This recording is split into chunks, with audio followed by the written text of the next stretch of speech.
બેહું તો પૈસા તો આવે. હું નાનો હતો ને ત્યારે આ રમત હું કોઈને ન જીતવા દેતો.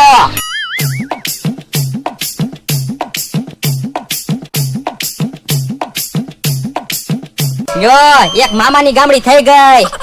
હે મકાન બનાવો કે હું પાયા સાઈપા કે હું? ના ના મામાની ગામડી રમું. યો બોલો મામાની ગામડી તો હું નાનો હતો ત્યારે બહુ રમતો. તો હાલને આપણે બે રમવી. બોલો હું શરત રાખવા? પણ મારી પાસે તો 5 રૂપિયા જ છે.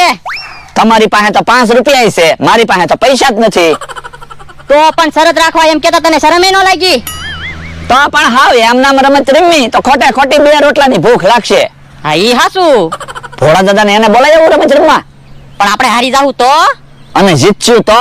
હા ઈ હાસુ. તો પછી હારવી તો ભલે ને હારવી, આપણી પાસે ક્યાં પૈસા છે તે લઈ જવાના. જીતશું ને તો ભોળા દાદાના પૈસાનું કાક ખાશું. હા ઈ હાસુ. લ્યો તો હું ફટાફટ ભોળા દાદાને બોલાવીને આવું. એ હારું. ભોળાની રમત રમવા આવે તો હારું. ભોળા દાદા ગયા છે ઓલી વાડીએ. ઈ મને કહીને ગયા સોખાની ધ્યાન રાખજે અને તું પાછો સોખામાં બેસજે. કે તમે જોવો સોખામાં બેઠો. હે ઈ આમ ભોળા દાદા આવ્યા.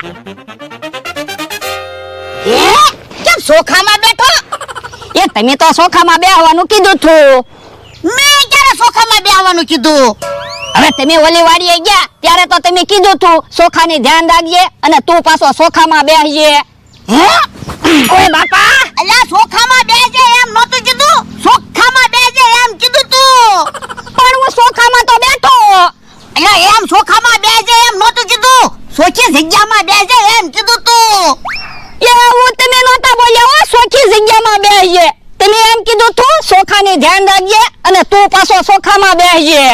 લ્યો બોલો કેવો માણસ છે, વાડીમાં બહુ જીવ જંતુ છે કે મને એમ છું સોખામાં બેહવાનું કહું. તે તો સોખામાં બેઠો. તો પણ તમે સમજાય એવું કહેતા હોય તો? હે ઓય બાપા સોખામાંથી ઊભો થતો. મારે હું તને બધું વિસ્તારથી સમજાવવાનું?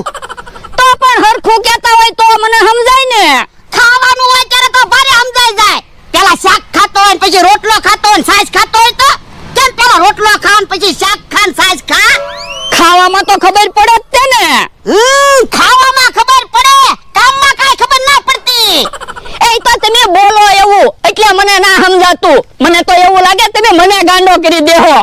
ઓય બાપા હું ગાંડો નહીં થા, હું ગાંડો થઈ જાય. હાલ સોખા લઈ લે. એ હારું કાઈ ખબર જ ના પડતી.